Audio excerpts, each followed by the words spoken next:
ସାରଳା ଆଜି ଜଗତସିଂହପୁର ଜିଲ୍ଲା ବିକାଶ ପରିଷଦ ତରଫରୁ ଭୁବନେଶ୍ୱର ଜୟଦେବ ଭବନ ଠାରେ ବାର୍ଷିକ ଉତ୍ସବ 2025 ବହୁ ଆଡ଼ମ୍ବର ସହକାରେ ପାଳନ କରାଯାଇଅଛି। ଏଠାରେ ବରଣ୍ୟ ଅତିଥି ଭାବେ ମାନ୍ୟବର ବାଚସ୍ପତି ସୁରମାପାଢ଼ୀ ମହୋଦୟ, ମାନ୍ୟବର ମନ୍ତ୍ରୀ ସମ୍ପଦ ଚନ୍ଦ୍ର ସ୍ୱାଇଁ, ସାଂସଦ ଜଗତସିଂହପୁର ଜିଲ୍ଲା ବିଭୁ ପ୍ରସାଦ ତରାଇ ମହୋଦୟ, ମାନ୍ୟବର ବିଧାୟକ ଶାରଦା ପ୍ରସନ୍ନ ଜେନା ମହୋଦୟ ଓ ତିର୍ତ୍ତୋଲ ବିଧାୟକ ରମାକାନ୍ତ ଭୋଇଙ୍କ ଉପସ୍ଥିତିରେ ଜଗତସିଂହପୁର ଜିଲ୍ଲାର ବରପୁତ୍ରମାନଙ୍କ ସମ୍ମାନ, ଜିଲ୍ଲାର ସମସ୍ତ ପ୍ରକାର ବିକାଶ କ୍ଷେତ୍ର କିପରି ଉଜ୍ଜ୍ୱଳ ଭବିଷ୍ୟତ କାମନା କରାଯାଇଛି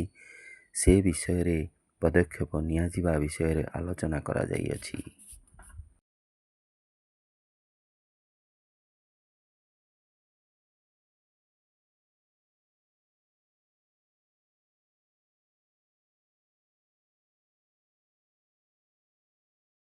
एवं पारादीप गोटे सीपीआर प्रतिष्ठा करने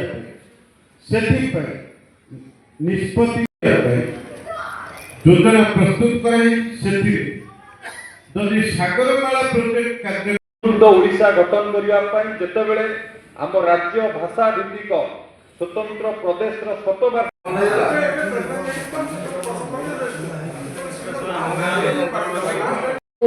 जिलार गोटे भवन निर्माण हो बोधे यह निश्चित भाव में ठीक है जे भुवनेश्वर जिला भुवनेश्वर केवल जगत देवांशी और विनीत स्टेज रे आसंतु नीट इंस्टीट्यूशन तरफ से क्या बहुत सुंदर काम करुछंती जगतसिंहपुर माटीर जने मनीष शांतिधाम फाउंडेशन